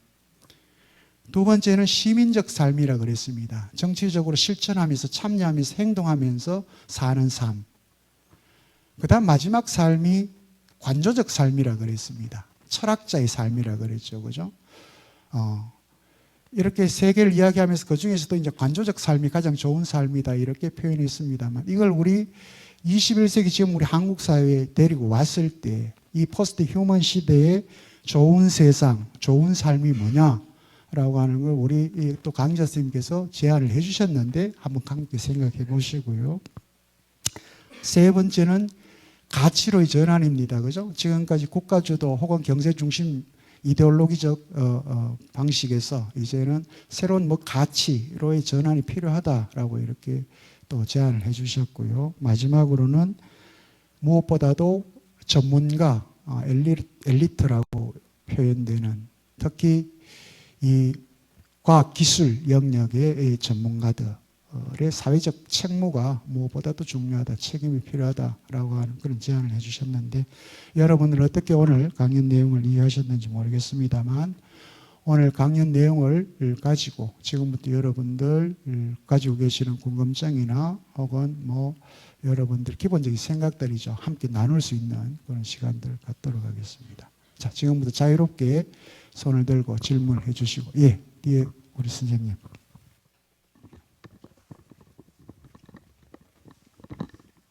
예, 만촌동에서 온 이병욱이라고 합니다. 오늘 교수님 그 아주 일목요연하게 저희가 잘 이해할 수 있도록 말씀을 전해주셔서 감사를 드립니다. 주제와 좀 어긋날 수 있지만은 두 가지를 질문을 드리고 싶습니다. 저희 저 지역에 보면은 우리 가까이 그 의성이라는 곳이 있는데 얼마 전에 지나가다 보니까 그 폐교가 된 학교, 고등학교가 하나 있는데 새롭게 이제 진행하는 것이 거기를 이제 AI 인공지능 교육센터를 이제 만든다. 그렇게 이제 하고 있습니다. 이게 잘 모르지만은 아마 전국적인 현상인 것 같습니다. 곳곳에서 이런 그 센터를 짓고 있는데 제가 질문 드리고 싶은 것은 압도적으로 이제 돈이 많은 곳이 우리 그 교육 예산입니다. 그래서 그 초등학교 때부터 디지털 교과서를 도입하겠다. 또 이제는 또 인공지능 그 교과서 또는 교육을 실시하겠다. 이렇게 이제 공언하고 있습니다. 근데 또 전문가들은 그렇게 해서는 안 된다. 안 그래도 그 디지털 네이티브라는 세대인데 어릴수록 종이책을 읽히고 직접 펜을 들고 글쓰기를 시켜야 한다. 그것이 맞다. 이렇게 그 의견을 또 팽팽히 맞서고 있습니다. 우리 그 교수님께서는 이런 그 문제에 대해서 어떻게 생각하시는지 한번 질문 드리고 싶고요. 두 번째는 아까 잠깐 말씀하셨는데 이제 노벨상 원래 물리상하고 화학상하고 각각 인공지능에 관련된 거라고 들었습니다. 근데 그분들 인터뷰를 들어보니까 인공지능의 통제 불가에 대해서 걱정을 하셨는데 오늘 교수님뿐만 아니라 다른 분들 말씀을 들어보면은 이게 통제 불가라는 게 인공지능뿐만 아니고 사람 욕심, 욕망 이것도 역시 통제 불가가 아닌가 하는 생각이 많이 듭니다. 얼마 전 트럼프 정부에서도 또 일론 머스크가 무슨 큰 자리를 또 차지했다고 하는데 교수님도 끊임없이 말씀하셨는데 이런 과학기술에 대한 현재 국제적인 어떤 협약이 있는 건지 그리고 이게 법과 제도로서 교제할 수 있는 현실성이 있는 건지 거기에 대해서 한번 질문을 드리고 싶습니다. 예, 좋은 질문 감사드립니다. 두 가지 질문인데 바로 답변하셔도 될 것 같습니다. 명확해서. 예. 첫 번째는 교육 전문가들, 이 전문 관료들이죠, 그죠? 관료들의 생각에 과연 현실성 있는 그런 조작을 하고 있는가 하는 문제와 관련돼 있는 거고요. 네, 제가 이제 아까 말씀드린 것 중에 하나가 우리가 과학기술 발전을 이야기할 때도 우리 오늘 치는 수능처럼 아까 교수님 말씀해 주셨는데 우리가 다 수능 치는 사람처럼 산다. 근데 그러니까 공부 안 하면 대학 못 가고 또 뭐 지금 일하지 않으면은 지금 저축 안 해놓으면 노후에 또 힘들고 뭐 하여튼 계속 미래를 위해서 이제 사는 거잖아요. 오늘은 별로 의미가 없고 내일이 중요하기 때문에 이제 내일을 위해서 이제 오늘을 사는 식으로 하게 되는데 이러다 보니까 이제 마음이 굉장히 급합니다. 그래서 이제 AI가 이제 대세가 되니까 빨리 우리 학생들한테 AI를 가르쳐야 되겠다 하는 그런 어떤 열망들을 이제 지도자들이 많이 가지게 되고 그래서 교육 방법 중에도 최신을 하려고 합니다. 그러니까 아직 확립이 안 됐는데 최신의 것을 사용하려고 이제 노력을 하고 우리가 1등을 하고 싶은 거예요. 세계에서 뭐 디지털 교과서를 제일 먼저 했다, 제일 많이 한다. 이런 거를 이제 가지고 좀 앞으로 나아가고 싶어하는 경향이 있습니다. 근데 저는 개인적으로는 뭐 디지털 교과서가 저는 교육 전문가 아니니까 좋은 거다 나쁜 거다 제가 그렇게 말씀드릴 수는 없지만 제가 확실히 말씀드릴 수 있는 건 이건 너무 급하다 하는 겁니다. 저라면은 저의 아이들을 가르칠 때는 뭔가 새로운 게 나오면은 예를 들어서 새로운 치료법이 있다고 하면 여러분 자녀에게 제일 먼저 하시겠습니까? 남의 자녀들 다 해본 다음에 걔들 괜찮으면은 내 애도 가서 하는 거지. 그거 무작정 제일 먼저 내가 1등으로 해야지 이렇게 하지 않거든요. 근데 우리 그 디지털 교과서는 약간 이 작용과 부작용에 대한 확인이 아직 되지 않은 상태에서 너무 성급하게 하고 있다, 그렇게 생각을 합니다. 이제 네. 그 인터넷의 이제 특징 중에 하나가 뭐냐면 하이퍼 링크라고 해서 이게 화면에 있으면 왜 이렇게 줄 꺼놓고 파란색으로 했으면 탁 누르면 바로 넘어가지 않습니까?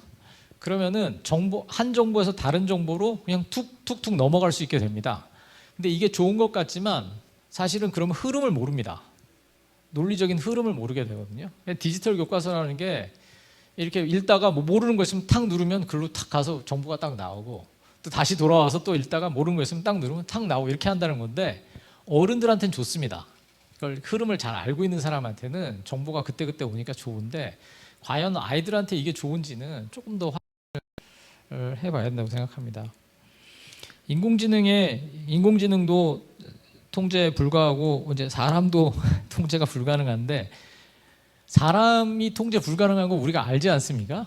그래가지고 어떤 사람이 막 폭주를 하면은 가서 말립니다. 야, 정신 차려, 이렇게 이야기하죠. 그런데 인공지능은 이게 기계다 보니까 우리가 뭐 이렇게 딱딱 오면은 그냥 그거를 받아들이는 경향이 있습니다.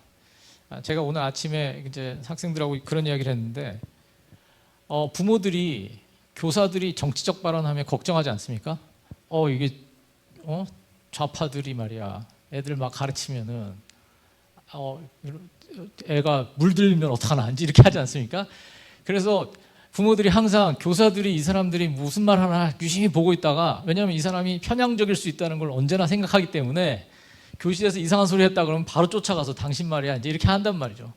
근데 인공지능이 아까 말씀드린 대로 이런저런 편향을 보였을 때 우리가 그거를 여기 얘가 편향됐구나 하는 거를 생각을 별로 안 하는 거죠. 그냥 정보가 주어지는구나 하고 받아들이게 되다 보니까 이제 이런 면에서는 굉장히 이제 문제가 많이 있고 통제하기 힘들고, 이거를 법과 규제로 통제할 수 있느냐, 어느 정도까지는 통제할 수 있는 부분이 있고 통제해야 한다고 생각하지만, 동시에 이것을 사용자의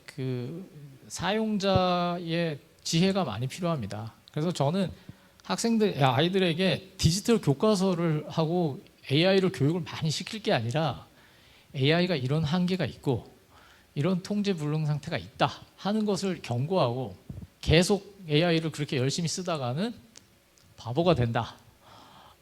제가 학생들이 챗GPT로 막 숙제에서 내거든요. 제가 얘기합니다. 네가 챗GPT를 계속 쓰면 너는 챗GPT를 만들 수 있는 사람이 절대로 될 수 없다.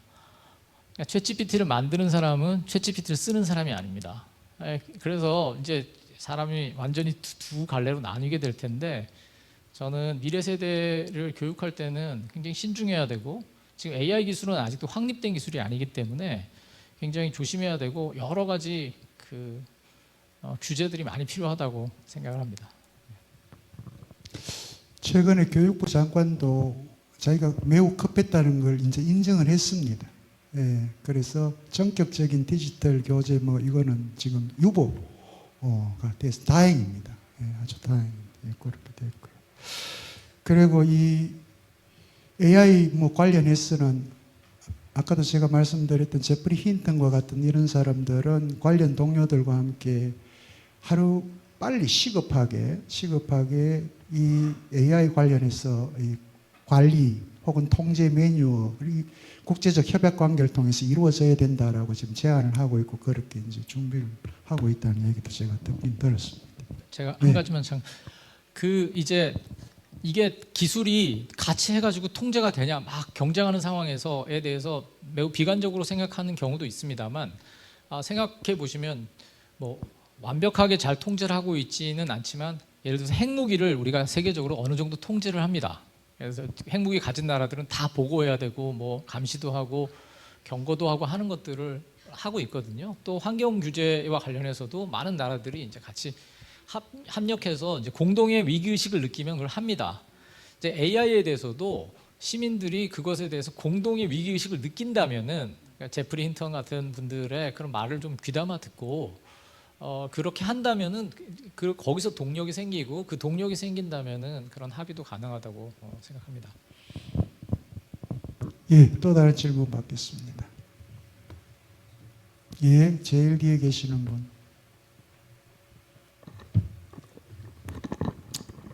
예, 저는 범어동에서 온 서상교입니다. 교수님 강의 잘 들었습니다. 흥미롭게. 그 몇 분 나가본 좀 전에 그 질의하신 분하고도 약간 맥을 같이 하는 것도 있는데, 저는 이제 그 과학 기술이나 이런 데 대해서 뭐 거버넌스 해가지고 약간 통제 기준 여러 가지 뭐 이제 좋은 뜻에서 어떤 그 시도하는 거는 그건 바람직하고 좋다고 생각하는데, 근데 한편으로는 과연 그게 될 거냐 하는, 그게 완벽하게 될 거냐 그 의구심이 있습니다. 그 사람이 태어나면서부터 사람은 이렇게 살아야 되는 게 좋다, 이렇게 살아야 되는, 예수님 부처님도 다 말씀했는데 지금 또 사람 보면 뭐 별로 그 뭐 그렇지는 않은 것 같기도 하거든요. 그거하고 똑같이 과학 기술도 이렇게 하면 좋다, 이렇게 해야 된다 하지만 결국은 막판에 가면은 개인 같으면 개인의 욕심이나 이기심, 국가나 사회도 결국 자기 국가 이익이나 이런 데 하면은 저 본론은 큰 주제는 동의하지, 뭐 환경을 뭐 고려하라, 좋습니다. 좋은데 그 밑으로 구체적으로 나오면 개인 같으면은 값싸고 품질 좋은 거, 환경, 저기는 도덕적인 뭐 제품이다, 기업 윤리가 좋다, 이런 거 고려해 가지고 제품을 선택하기보다는 자기가 이익에 따라 하거든요. 그리고 국가도 결국 그 미국에서 그 기후 협약 같은 거 하다가 탈퇴하고 하는 것도 보면 좋은 측면이 있는데 막판에 가가지고는 결국은 이익에 의해서 움직이는 거 아니냐.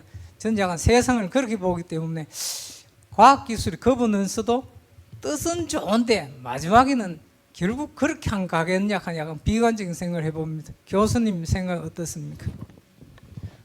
네, 저도 그렇게 생각합니다. 기본적으로는 그렇습니다. 그러니까 완벽한 통제, 가장 이상적인 상태를 우리가 만들어낼 수 있을 것이냐를 생각한다면 현실을 이렇게 우리가 역사를 쭉 보면 굉장히 어느 정도는 좀 비관적인 부분도 이제 있을 거라고 생각합니다.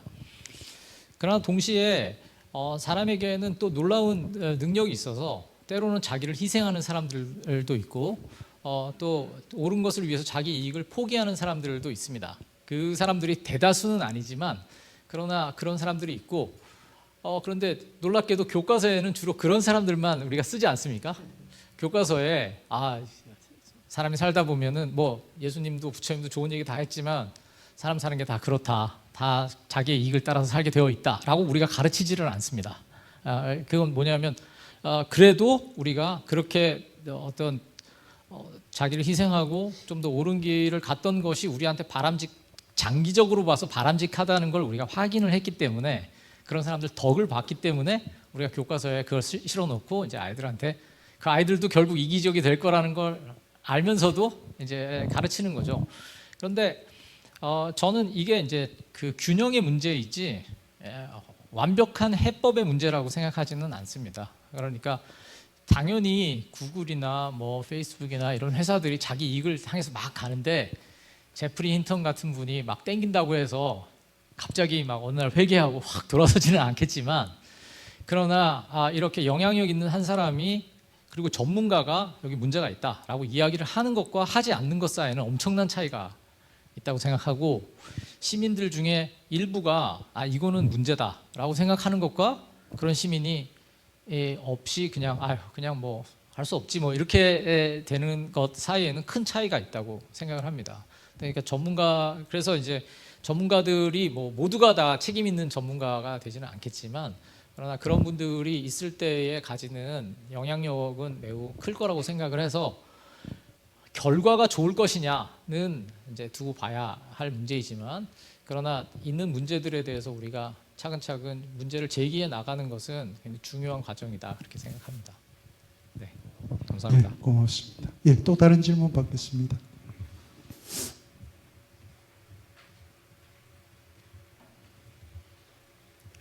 오늘 잠잠하시네요. 갑자기 질문이. 제일 뒤에 우리 계시는 선생님.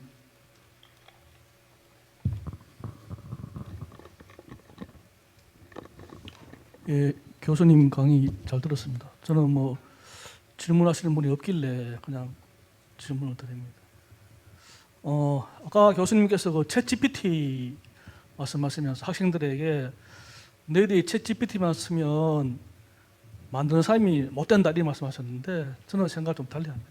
그러니까 챗 GPT 열심히 써와야지 챗 GPT 한계를 알 수 있고 또 그걸 통해서 이 챗 GPT에 대한 자신의 생각을 또 올바르게 갈 수 있지 않나 생각합니다. 그러니까 뭐든지 써봐야지 그 문제가 뭔지를 알 수가 있는 거죠. 처음부터 너 쓰면 못 만들어 이런 식의 얘기보다는 많이 써봐라. 대신에 그 문제가 뭔가 생각해봐라.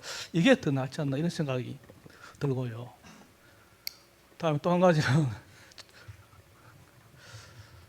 제가 우리나라 가버넌스라는 이 개념 자체가 좀 민주주의와도 좀 관계있다 생각하는데요. 우리나라 이 과학계가 좀 이상하게 자꾸 보수적인 사람과 제가 대화를 해보면 박 대통령이 참 대단히 있게, 왜냐하면 국가주도의 경제 성장을 해가지고 그걸 이제 평가를 많이 하는데 말기에 보면 과학 분야에도 키스트를 만들고 이래가지고 굉장히 평가를 많이 해요. 그러니까 그런 식의 이제 국가주도에 너무 이게 빠져있다 보니까 우리나라 사람들이 이게 모든 걸 다 국가주도 생각한다. 이게 한계가 아닌가 이 생각이 드는데 그 문제점을 교수님께서 현장에 계시면서 어떻게 느끼셨는지 그게 첫 번째 질문이고요. 다음 두 번째는 뭐냐면 이게 통제하고 자율성의 이게 차이인데 저는 공산주의가 이론적으로 굉장히 이게 좋은 거 아닙니까? 그거 참 남부할 데 없죠. 근데 그 공산주의가 결국 정치화돼서는 그게 강력한 독재를 하지 않으면 공산주의가 이루어질 수가 없는 거죠. 안 그렇습니까? 적어도 국가 단위에서는 그런 레닌 같은 강력한 통치가 안 되면 성립이 안 되는 거거든요. 그렇다면 과연 AI 문제에 있어서도 통제하고 자율성의 그 사이의 간격, 그 균형을 과연 우리가 제대로 잡을 수 있을지 그에 대한 교수님의 생각을 여쭙고 싶습니다. 네, 감사합니다. 굉장히 중요한 질문들을 해주셨습니다. 당연히 챗GPT를 이제 써봐야 되겠죠. 써보고 그것을 이제 말하는 그 한계가 무엇인지를 직접 깨닫는 것이 매우 이제 중요합니다. 그러니까 제가 그 학생들 이제 현장에서 학생들에게 얘기하는 것은 챗GPT를 이제 금지하자 그러는 건 아니고 챗GPT에 그냥 이제 교실에 있으면은 학생들이 바쁘잖아요. 뭐 저 미팅도 해야 되고 알바도 해야 되고 이렇게 하는데 숙제를 내야 되는데 급하단 말입니다. 그럼 이제 후다닥 이제 그 챗GPT 돌려가지고 그냥 쓱 내고 말거든요. 그러면 순간을 모면하기 위해서 이제 그걸 이렇게 사용하는데 이제 거기에는 사실은 이게 지금 뭐에 좋은가, 뭐에 나쁜가 그런 판단을 하는 게 아니라 그냥 아주 가볍게 이것을 그냥 써버리는 이제 그것을 이제 경계하는 것입니다. 근데 말씀하신 것처럼 챗GPT가 어떻게 돌아가는지를 유심히 이제 관찰을 하는 거라면은 그거는 사실은 챗GPT를 사용한다기보다는 어떻게 보면 공부하는 거겠죠. 예, 그래서 이제 제가 이제 경계하는 것은 이제 그런 어떤 가벼운 사용에 대한 것이고요. 말씀하신 대로 거버넌스는 이제 민주주의와 매우 관련이 있습니다. 관련이 있고 그러나 특별히 이렇게 기술처럼 굉장히 고도로 전문적인 그런 영역에서 어떻게 여러 사람의 이제 의견들을 모을 것인가 잘 이해하지 못하는 사람도 있고 전문가도 있는데 이제 그것들을 어떻게 좀 광범위하게 할 것인가를 하는 거고 어떻게 보면 민주주의 사회에서 민주주의 사회이면서 동시에 이렇게 고도로 발전된 사회에서는 필연적으로 가져야 되는 어떤 의사결정 체제라고 생각을 합니다. 그래서 그런데 이게 이제 그 국가의 주도가 그런 면에서 지금 이제 우리나라에서는 국가 주도의 그 힘은 점점 뭐 과거에 비하면 훨씬 더 이제 낮아지고 있습니다. 왜냐하면 우리 경제 규모도 너무 커졌고 정부가 모든 거에 다 관여할 수는 없기 때문에 이제 그 거버넌스의 영역은 점점 커지고 있기는 한데요. 그러나 여전히 다른 나라에 비하면은 국가가 가지는 영향력이 있고 국민들도 사실 그거를 바랍니다. 또 뭐가 일이 잘못되면 도대체 정부는 뭐했냐? 이제 이렇게 바로 이제 첫 문장이 이제 그거잖아요. 도대체 정부는 뭐 하고 있나? 이렇게 이제 말을 하기 때문에 이제 그런 부분들이 있습니다. 그래서 근데 이게 이제 조금씩 저는 낮아지고 국가 주도의 그런 것들은 좀 이제 상대적으로는 좀 이제 약화되고 있다고 생각합니다. 그런데 이제 예를 들면 뭐 교육이나 이런 부분에서는 또 이제 그립이 센 부분이 있습니다. 예를 들면 저희 한동대학교는 이번에 이제 국가에서 주는 큰 펀드를 받게 되었는데 거기도 보면 뭐 인공지능 교육을 열심히 하겠다 이제 이런 걸 다 써서 내야지 그게 채택이 되지 그렇게 안 하면 안 되는 그런 게 있습니다. 근데 이제 현장에서는 약간 당혹스러운 데가 있죠. 일단 이제 그렇게 약속하고 돈 받은 다음에 이제 우리는 어떻게 하나 이제 지금부터 고민을 합니다. 네. 그다음에 이제 통제와 자율성의 문제도 굉장히 그 민감한 지점입니다. 그러니까 모든 것을 통제를 하려고 하면 통제하는 사람도 뭔가 알고 있어야 되는데 그렇게 하면은 사실은 창의적인 아이디어가 이렇게 발산하기가 훨씬 어렵기 때문에 그러니까 무작정 못하게 하고 통제하고 막을 수만은 없습니다. 그러나 거기에서 제 생각에 가장 중요한 거는 조금 아까 제가 말씀드린 것처럼 디지털 교과서와 관련해서 말씀드린 것처럼 서두르지 않는 것입니다. 조금 확인할 시간을 조금 가지면 되거든요. 그런데 이제 그거를 그 이제 시장 경제 상황에서 그렇게 쉽지가 않다는 게 문제입니다. 그러니까 챗GPT만 하더라도 사실은 챗GPT 정도의 능력을 가진 인공지능을 다른 큰 회사들도 어느 정도 보유하고 있는데 오픈 AI라는 조그만 회사가 자기가 먼저 탁 튀기 위해서 먼저 던진 거예요. 그러니까 던지고 나니까 막 여러 가지 부작용이 있는데도 불구하고 여기가 이제 선점을 해서 이제 막 시장을 키워 나가니까 다른 회사들도 그 전까지 뭐 여러 가지 문제를 좀 보완하고 내놓으려고 하다가 이제 뒤늦게 이거 이제 시장에 뛰어들고 그래서 지금 사실 엉망진창이 되었습니다. 지금 그래서 이게 이제 사실 시장 경제를 어떻게 보면 시장에서 암묵적으로 지켜지고 있던 일종의 그 신사협정을 그냥 깬 거라고 할 수 있습니다. 오픈 AI와 챗GPT는. 그래서 이제 새로운 소용돌이가 일어나고 있는 것인데 이제 이런 부분에 대해서 조금 좀 자제할 수 있는 그런 분위기가 형성되는 게 좋고 그것 중에 하나는 최종 사용자들 그러니까 시민들이 약간 거기에 이렇게 너무 확 반응하지 않는 것도 저는 좋은 방법이라고 생각합니다. 그러니까 새로운 거를 너무 좋아하지 않는. 근데 우리나라는 또 이게 쉽지가 않죠. 네. 늘 새로운 것, 그죠? 늘 새로운 것. 예전에는 그래도 오래된 것 이런 것들 아끼면서 이렇게 살아왔던 우리들인데 이제는 뭐 오래된 것 이런 건 그냥 가차없이 버려버리고 그죠? 늘 새로운 것, 신상 이런 걸 추구하는 그런 철저한 소비자가 되어버린 게 또 대한민국 사람들의 모습이기도 하고요. 조금 안타깝긴 합니다. 김봉수 교수님 질문 받겠습니다.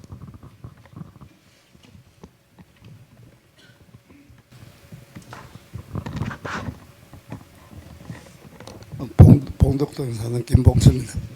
송 교수님 강의 재미있습니다. 인용하신 첫째 눈에 들어온 것이 우리나라는 노동자 1만 명당 국제 수준이 같죠. 산업용 로봇의 수가 710대로 8년째 세계 1위다. 아마 이런저런 전차로 현대 자동차 공장 견학 가보시면 뭐 마지막 어셈블 라인 끝에 사람이 손대지 전부 로봇이 다 쳐놓으면 깜짝 놀라는 거거든요. 그런데 그 밑에도 보니까 2025년까지 500만 개의 일자리가 순 감소할 수 있다고 경고했다. 이러면 무시의 소리를 들으십니다. 제일 많이 당하는 사람들이 유치원 교사부터 대학 교수까지 합니다. 아무리 열심히 해도 기계는 못 따라간답니다. 오늘 제가 송 교수님한테 질문하고 싶은 단어는 빅 데이터입니다. 여기에도 오늘 발표하신 데에 또 중요한 지적을 하셨던데 찾아보시다.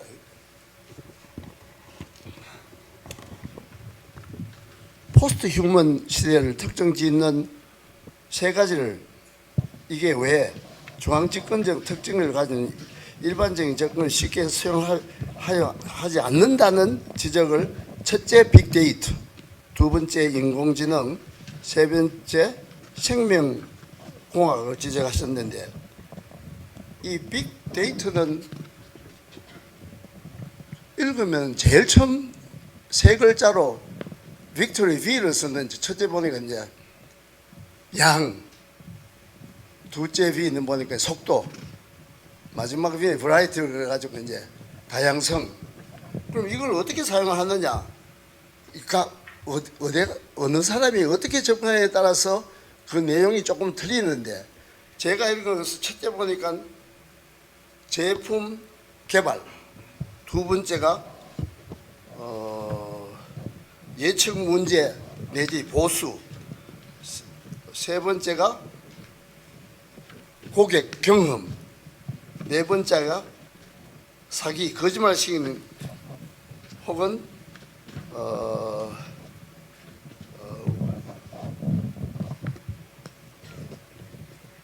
측정 내지 운용, 다섯 번째가 이게 이제 머신러닝이라 기계 학습, 여섯 번째 운영의 효율성, 마지막 일곱 번째가 이제 혁신 주도였는데 제가 오늘 송 교수님한테 이걸 한번 여쭤봅시다. 지금 여러 가지 우리 사회가 문제가 있어도 이거 거짓말 시켜가지고 다른 그러니까 현금관이 아니라 계좌를 가지고 돈을 빼가는 이 문제는 보통 뭐 몇십만 원, 몇백만 원은 거의 또 그런데 지금 억대가 수백억대가 지금 아직까지도 훔쳐간다 그러거든요. 그럼 이 AI나 이런 빅데이터를 정보기관이나 경찰이나 수사한 쪽에 좀 자금을 투자해가지고 그 사회적인 문제 보이스피싱을 좀 줄이는 방법이 없겠습니까? 그걸 한번 여쭤보고 싶습니다. 고맙습니다. 선생님 혹시 보이스피싱 당하셨습니까?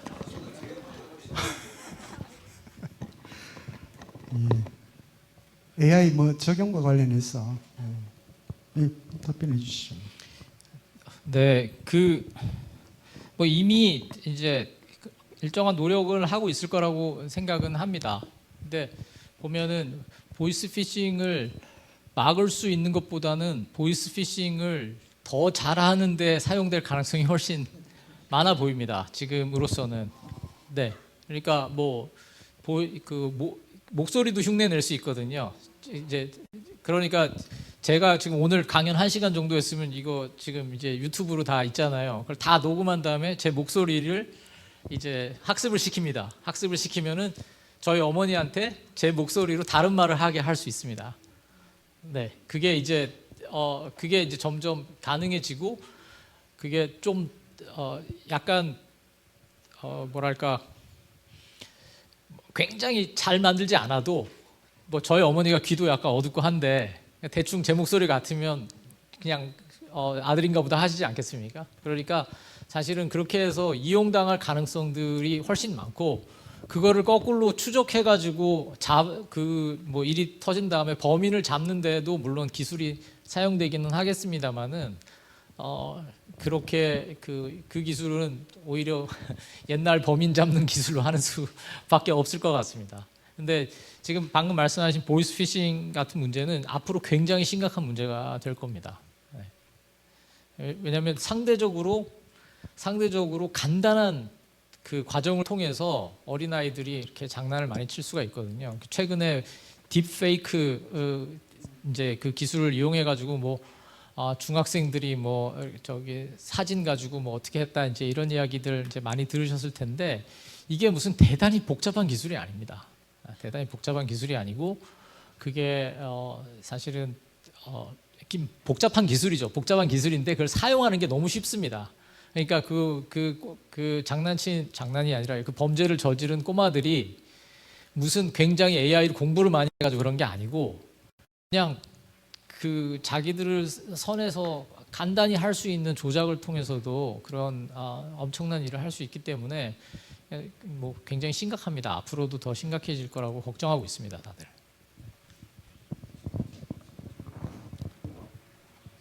예, 선생님.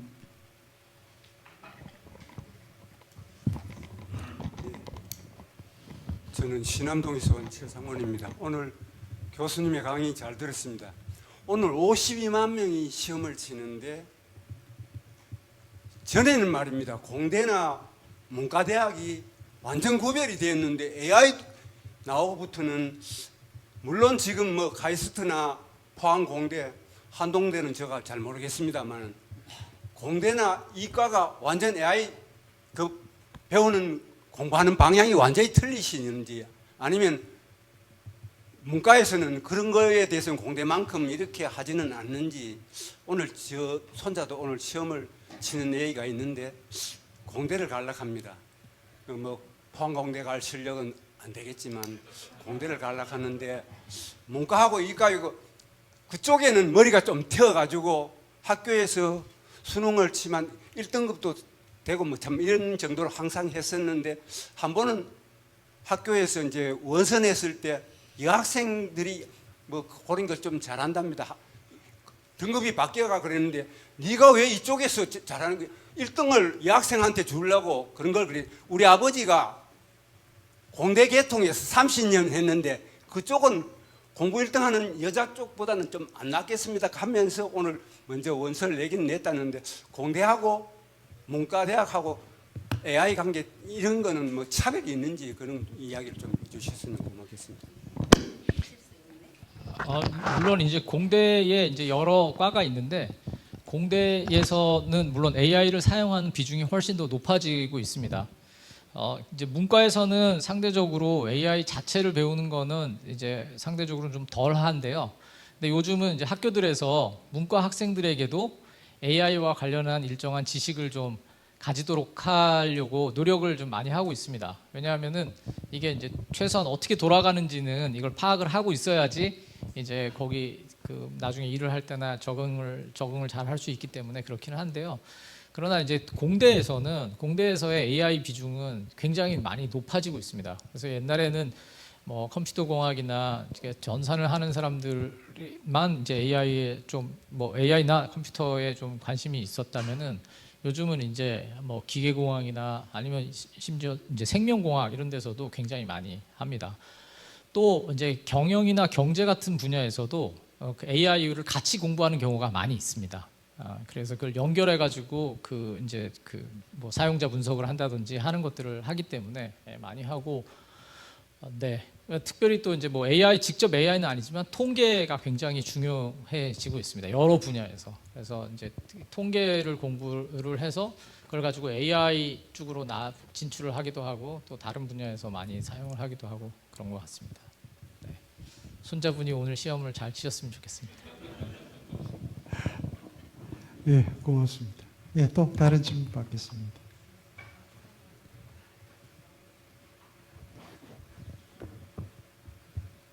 시간 한 10분 남았습니다, 아직. 일찍 갈까요? 그럼 제가 마무리할까요? 그러면 오늘 강연해 주신 우리 손아철 교수님, 왜냐하면 저는 이분 아버님도 잘 압니다. 손봉호 교수님이시라고 서울대학교 교수님이셨고 우리 모교 철학 입문 포럼에도 아주 많이 이렇게 강연자로 오셨던 분인데 제가 오늘 얼굴은 지금 다릅니다. 얼굴은 아드님이 영 잘생겼어요. 닮았습니까? 예.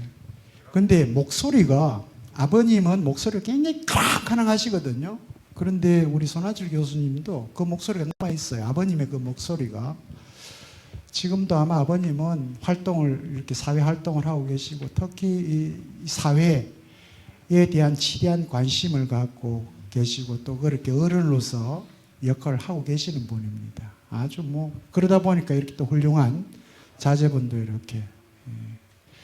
그래서 오늘 우리 대구에 오셔서 이렇게 여러분들에게 강의도 하고 또 함께 토론 시간도 가져봤는데 우리 송 교수님께서 이제 처음 왔으니까 앞으로 이제 이제 오시겠죠, 그죠? 우리 뭐 임원 포럼에 이러저런 이유로 오실 텐데 오늘 하시면서 우리 시민 여러분들과 어떤 교감을 이루었는지, 어떤 인상을 받았는지 한번 마무리로 듣고 제가 정리하도록 하겠습니다. 네, 오늘 제가 오면서 굉장히 긴장을 많이 하고 왔는데요. 와서 발표하면서도 계속 긴장했습니다. 아까도 말씀드린 것처럼 지금까지 제 그 강의원을 들으신 분들 중에 이렇게 평균 연령이 높은 적이 없어가지고 그런데 굉장히 집중적으로 들어주셔서 굉장히 감사하게 생각하고 또 좋은 질문들을 많이 주셔서 매우 감사하게 생각합니다. 하여튼 이런 영광스러운 자리에 불러주셔서 매우 감사합니다. 감사합니다. 그럼요. 우리 시민들이 얼마나 진지하신 분들. 뭐 질문 있습니까? 예.